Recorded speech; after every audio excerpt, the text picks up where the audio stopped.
Hello दोस्तों, स्वागत है आपका अपने YouTube चैनल हॉरर टेल्स पर।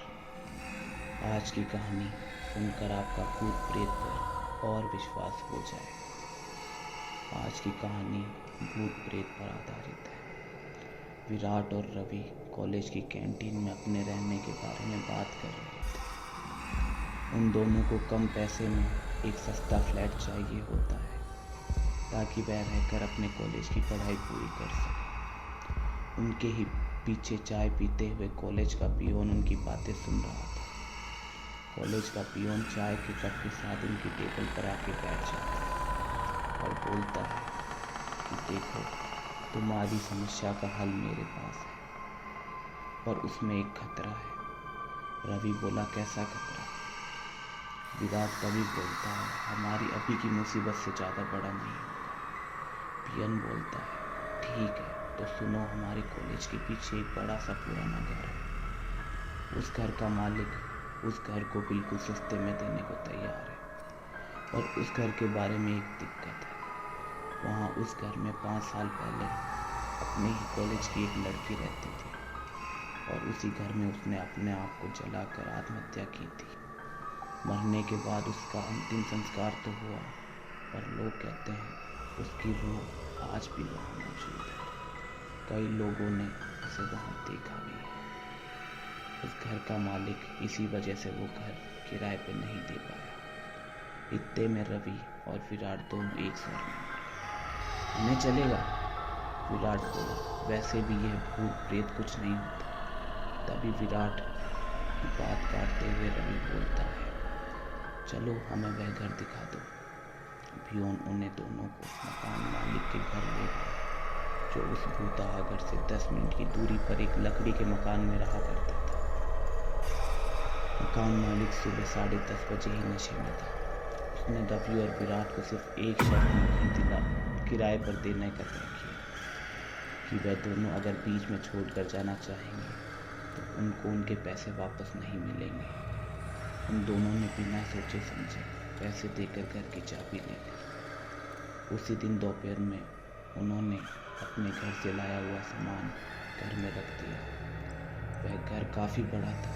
वहाँ सोने के लिए 3 बेड, एक किचन, एक टॉयलेट और एक बाथरूम, सारी सुविधाएं थी। इसलिए दोनों बड़े खुश लग रहे थे कि इतने कम पैसों में इतना बड़ा घर मिल गया। पहले दिन ही वह रात का खाना खाकर रात के 11 बजे घर लौटे और आते ही बेड पर लेट गए। वहाँ एक लाइन में 3 बेड थे। विराट और रवि बीच में एक बेड खाली छोड़कर सो गए। रात को ठीक 12 बजे रवि की नींद अचानक से खुली और वापस सो गया।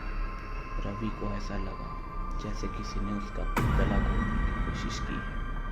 उसके बाद विराट की नींद भी अचानक खुल गई, क्योंकि उसे अचानक से कमरे में बहुत ज़्यादा ठंड लग रही थी। इतनी ठंड लग रही थी कि उसके दांत किटकिटाने लगे। विराट को यह बात बहुत ही अजीब लगी।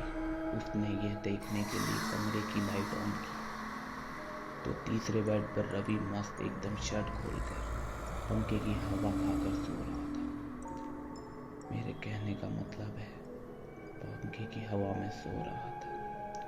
पर अभी कुछ देर पहले ठंड की वजह से विराट की हालत खराब हो गई थी। उसे नींद बहुत आ रही थी, इसलिए उसने लाइट बंद करने के लिए स्विच की और हाथ बढ़ाया। और उसी वक्त विराट की नज़र उन दोनों के बीच खाली पड़े बेड पर पड़ी। वह बेड बीचों बीच इंसान के आकार में धंसा हुआ था, मानो उस पर कोई सो रहा। उसे अपनी आंखों के सामने जो दिख रहा था, उस बात को पक्की करने के लिए वह बेड के पास गया और उसने बेड पर हाथ फेरा। तभी उसे ऐसा लगा जैसे बेड से कोई नीचे उतर गया। उसके मन में अब डरने जगह बना ली थी। थकावट के कारण वह अपने बेड पर जाकर लेट गया, लेकिन वह जो देखा उसके बारे में सोचने लगा कि सच में इस घर में आत्माओं का निवास है। तभी उसे बेड पर ऐसा लगा जैसे कोई आकर लेट गया। अब उसका दिल जोर जोर से धड़क रहा था, कलेजा मानो फट जाएगा। उसने डर ना बढ़े इसलिए खुद को यकीन दिलाना शुरू किया कि ये सिर्फ मेरे दिमाग का वहम है। लेकिन उसने बेड से नीचे उतरकर एक बार देख लिया कि कोई है तो नहीं। बाद में वह आंखों पर पानी मारने के लिए बाथरूम में गया। उसी वक्त घर में एक विचित्र और डर भरी चीख से गूंज उठा। उस चीख की आवाज़ से रवि आधी नींद से उठकर बाथरूम की ओर दौड़ा। जब रवि बाथरूम में पहुंचा तो उसने देखा कि विराट अधमरी हालत में जमीन पर गिरा और उसकी छाती पर एक आग से जलती हुई लड़की का भयानक बूंद। डर से विराट की आवाज़ नहीं निकल रही थी। किसी गूंगे की तरह इशारे करके वे रवि की मदद मांग रहे थे और रवि कुछ नहीं कर पा रहा था क्योंकि डर के मारे उसके खुद के हाथ पैर से आधी जान निकल चुकी थी। डर के मारे भूत भूत चिल्लाते हुए रवि दरवाजे की ओर भागने लगा। पर जब वह दरवाजे की तरफ भाग रहा था उसकी नज़र बेड पर पड़ी जो ठीक दरवाजे के बगल में था।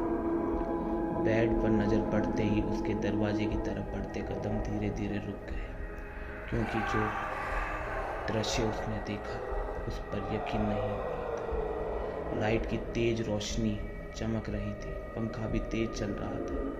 एक बेड पर विराट अपनी छाती पकड़कर पड़ा था और दूसरे बेड पर वह खुद लेटा था क्योंकि कुछ देर पहले ही दोनों की मौत हो चुकी थी और घर में अब बस दोनों की रूह उस तीसरी रूह के साथ घूम रही थी। फिर जब उसने बाथरूम की तरफ देखा तो विराट एक लड़की के साथ खड़ा था और अब उन तीनों की रूह अपने अगले शिकार का इंतजार कर